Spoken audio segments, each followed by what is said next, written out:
Hi, I want to talk to you now about going with some methods that are fairly low tech with moving things to online. It may not be the most exciting things in the world, but right now, remember, we are at a point where we are just putting things online in a rather fast manner in order to get us through, say, the next few weeks or so, while universities and colleges and school districts are trying to determine the best way to move forward with this current crisis that we have going on. This is especially for those who may not feel very comfortable with moving their content online, might not be very familiar with some of these learning management systems like Canvas or Blackboard or Moodle and the like. Here I am using Canvas. That's what the institution where I am now uses. So I want to show at least how to just put in a PowerPoint to Canvas very quickly here. So first, what we'll do is say come up to the modules, right? So you might be making some modules for the next few weeks for your students. It's kind of a good way to organize things together. As you see, I have some things here, but I'll just kind of create like a little module and create it, and I'll come down to it, publish it on the right, and then I want to add some content. So we'll say there's a couple of ways to add something like a PowerPoint or any kind of file onto here. So I can actually just straight up put the file in. Now I want to actually find and upload a file. So here, if I don't have any files listed, which I don't have in this sandbox, I can just click on this new file, and then it gives me the option to browse my computer for something to upload. And so here we are, uploading a class lecture. I can either just have it in the regular course files. Later on you can move things around, but I will add that item. And as we will see, it really is as easy as that. My PowerPoint is on there, and if I click it, what happens is this link here up at the top allows for download. But what is happening right now, as you're seeing with this spinning, is that the system is converting this PowerPoint into a PDF file. So for this preview.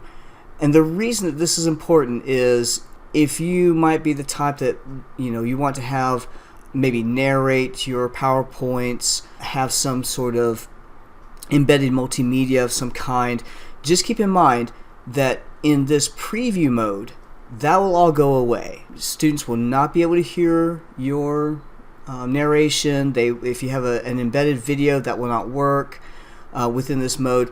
What will work, though, we come down here, are links. And so I can click on all these links. They'll take me where they need to go. So if you do have things like maybe an embedded video, you could click on that.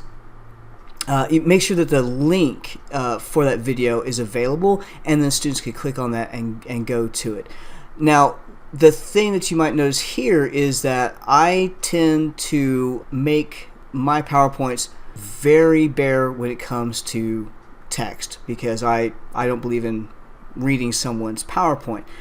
So if you go this route and you're not going to have any kind of audio narration, things like this, then of course what you would want to do is within your actual PowerPoint file is to take all your notes out of there. If you maybe use presenter mode, take all those out there. And yes, you will want to have your text somehow available on your slides for students to be able to read. So that is one way to do it. But of course, if you do like to have your PowerPoints narrated, then you can certainly do that.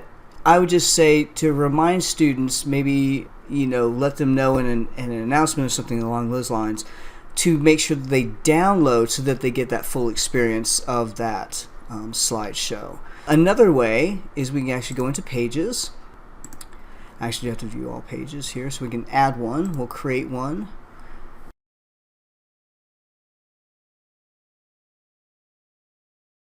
All right, child and adult collaboration. That was the topic that week.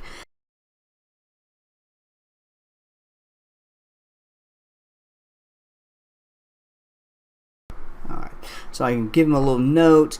Of course, there could be other things that you have on this. If it's if you have more to your lecture and your lesson than just that PowerPoint, you can always make this page have all the things available that you need on it and place it there. And so again, I can actually come into files, and I do actually have that one uploaded. If I had not already uploaded it, I could go in here to upload a new file and go through that process of finding the file on my computer, uploading it, and placing it in there. So wherever this cursor is, it is going to place that file.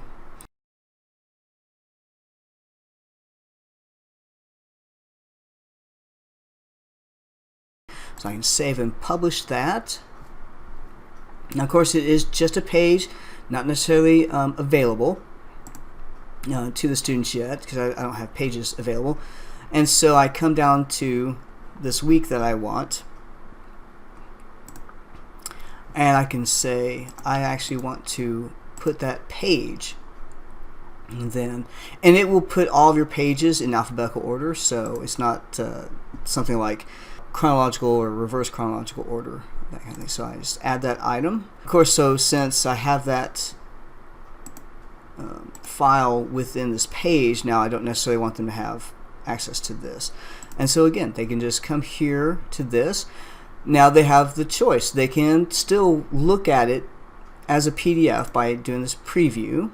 Again, click on these double arrows, full screen, click back on them, get out of that full screen mode, and we can minimize that preview again, and again we can choose to download it.